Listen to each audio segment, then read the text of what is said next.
Gənclərə təbii ki,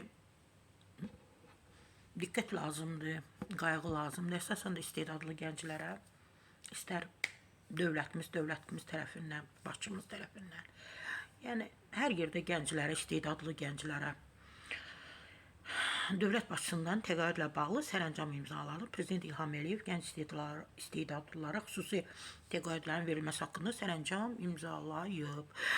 Bəli, Pravda.az xəbər verir ki, sərəncama əsasən adları qızıl kitaba yazılmış gənc istedadlılara xüsusi təqaüdlərin verilməsi məqsədilə Azərbaycan Respublikasının 2025-ci il dövlət büdcəsinə nəzərdə tutulmuş Azərbaycan Respublikası Prezidentinin ehtiyat fondundan Azərbaycan Respublikasının Mədəniyyət Nazirliyinə 98.794 manat məbləğində vəsait ayrılıb. Nə gözəl.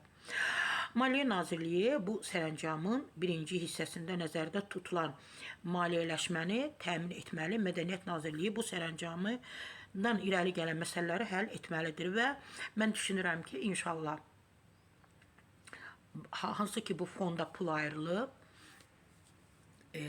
inşallah yəni kənar yerlərə getməyəcək, məhz istedadlılara yönələcək, onlara veriləcək. Məhz o ayrılmış pullar, hansı ki təqaüd alacaq istedadlı gənclərimiz, məhz istedadlı gənclərin cüzdanına oturacaq o pul. Mən belə düşünürəm ki, yanlışlıq olmayacaq, inşallah.